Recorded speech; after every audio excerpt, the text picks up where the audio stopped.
அனைவருக்கும் வணக்கம். இன்னைக்கு நம்ம சேனல்ல பார்க்க போறது எள்ளு பொடி. எள்ளு பொடி தானே அப்படின்னு சாதாரணமா நினைக்கக்கூடாது. இது வந்து உடலுக்கு ரொம்ப ஆரோக்கியமானது. இத சாப்பிட்றதுனால நம்ம உடம்புல எலும்புகள் வந்து பலம் பெறும். கெட்ட கொழுப்பை குறைச்சு இதயத்துக்கு நல்ல ஆரோக்கியத்தை கொடுக்கக்கூடியது. அயன் அதிகமாக இருக்கனால இரத்த சிவப்பணுக்களை இன்க்ரீஸ் பண்ணும். அதோட செரிமானத்தை தூண்டக்கூடியது. உடல் ஆரோக்கியமாகவும் முகம் வந்து பளபளப்பா வச்சுக்கவும், முடி வந்து உதிர்வதை தடுக்கவும் இந்த எள்ளு பொடி ரொம்ப பயனுள்ளதா இருக்கும்.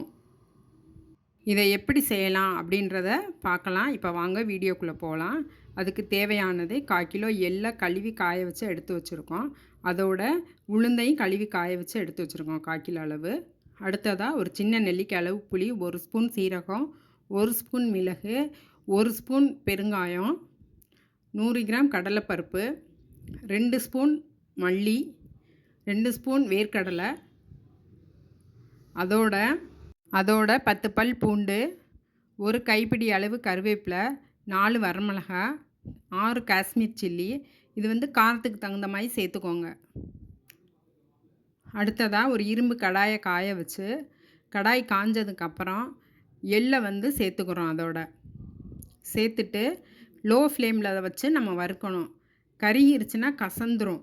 அதனால் நம்ம லோ ஃப்ளேம்லேயே வச்சு சடசடன்னு பொரியணும். அந்தளவுக்கு வறுத்து எடுத்துக்கிறணும். இதை வந்து தனியாக தான் நம்ம அரைக்கணும். அரைக்கிறப்பையும் தனியாக ஆற வச்சு அரைச்சி எடுத்துக்கணும்.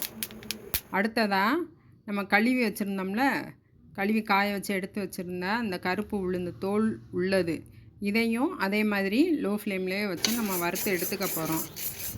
இது வந்து நல்ல வாசம் வந்து அந்த வெள்ளை கலர்னால் வந்து கலர் சேஞ்ச் ஆகணும்.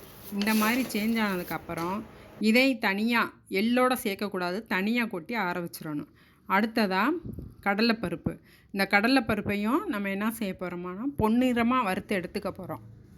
இந்த மாதிரி பொன்னிறமாக வறுத்து எடுத்துக்கணும். இதை வந்து இந்த கடலைப்பருப்பையும் உளுந்து ஆற வச்சுருக்கோம்ல, அந்த உளுந்தோடு சேர்த்து கொட்டி ஆற வச்சுருவோம். இதையும் அதோட அடுத்ததாக மிளகு, மல்லி, சீரகம் இது 3ஐயும் ஒன்றா போட்டு நம்ம வறுத்து எடுத்துக்க போகிறோம்.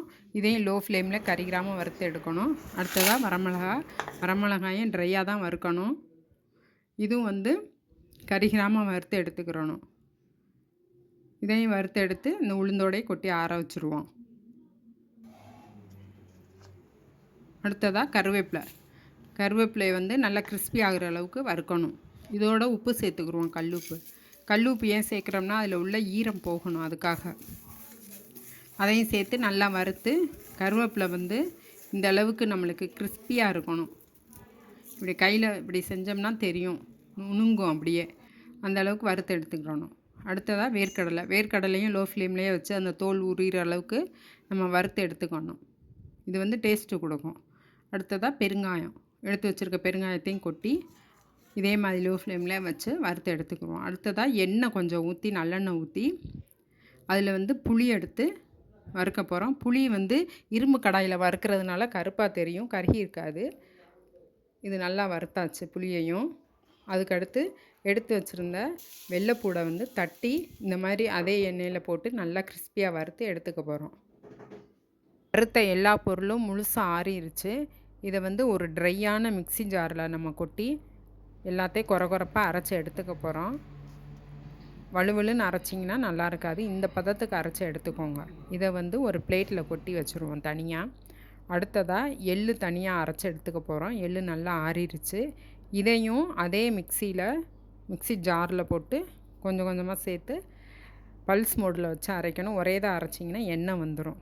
இப்போ இந்த மாதிரி அரைச்சி எடுத்ததுக்கப்புறம் இதையும் அரைச்ச பொருளை ரெண்டையுமே ஒன்றா மிக்ஸ் பண்ணணும். நல்லா கலந்து விட்டுறணும். கலந்து விட்டு எடுத்தால் நம்மளோட எள்ளு இட்லி பொடி ரெடி ஆயிடுச்சு. இது வந்து இட்லிக்கு, சாதத்துக்கு எல்லாத்துக்குமே ரொம்ப டேஸ்ட்டாக இருக்கும். இதை வந்து நீங்களும் இது மாதிரி செஞ்சு பார்த்துட்டு, சாப்பிட்டு பார்த்துட்டு எப்படி இருந்துச்சுன்னு கமெண்ட் பண்ணுங்கள், லைக் பண்ணுங்கள், ஷேர் பண்ணுங்கள், சப்ஸ்கிரைப் பண்ணுங்கள். இவ்வளோ நேரம் இந்த வீடியோ பார்த்ததுக்கு மிக்க நன்றி.